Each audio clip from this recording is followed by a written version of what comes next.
What's going on, guys? My name is Mr. Hurricane, and in case you didn't know, earlier today, Tim Tebow was waived by the New York Jets. But I'm assuming if you watch ESPN, you already knew that, and ESPN and the media is going to have a lot to do with this video. Essentially, a year ago, the New York Jets gave the Denver Broncos a 4th-round pick for a personal punt protector. That's it. Tim Tebow was not a backup quarterback. Why? Because he threw less passes last year than Greg McElroy. McElroy threw 31, Tebow threw 8. Why? Because the Jets and the coaching staff had no plans to play Tim Tebow at the quarterback position. And the story of Tim Tebow is one of the most weird stories I've ever seen in my time of watching the NFL, as Raheem Moore misses his catch. Realism strikes sometimes in Madden. But anyway, Tim Tebow, the last time he was a starter, he lost the divisional round of the playoffs. The whole thing with Tebow is that he's not a typical quarterback. He's very unorthodox. He is not very accurate. He's not what most coaches and personnel guys want in their franchise quarterbacks of the future. And I'm okay with that personally, although I'd like to see Tim Tebow have the opportunity to succeed or fail before you completely write him off as a quarterback. But that's just because I think that he had success in the past. And yes, Denver's defense was good.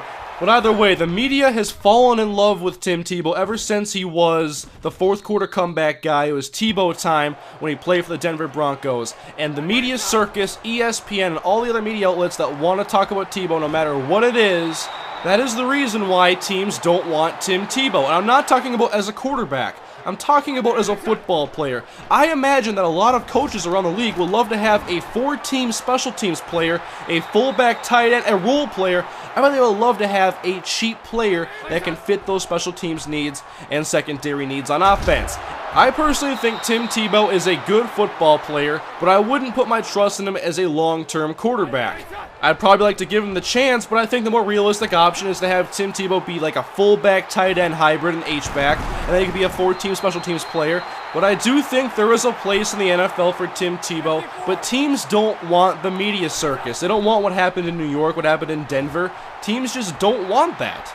And so now teams have the opportunity to place a waiver claim on Tim Tebow or let him hit free agency. And a lot of teams have publicly come out to say that they have not placed a claim. How often does that happen? Not very often. All we ever hear is if some guy is claimed or if he clears waivers. Not if a team just simply won't claim a guy. I think he'll clear waivers and a team will sign him. I'm not sure what team it would be, but I assume it would be in the role of a role player. A guy who can perhaps be the personal punt protector, but at the same time could try playing some fullback, some tight end, and some special teams on the kickoff team or punt return team. If you ask me, Mr. Hurricane, you're supporting Tim Tebow today. Do you want him on the Vikings? No, because the Vikings have those needs filled. They have good special teams players, and they have 2 guys that can be solid fullbacks. And so, no, there's no room for Tim Tebow.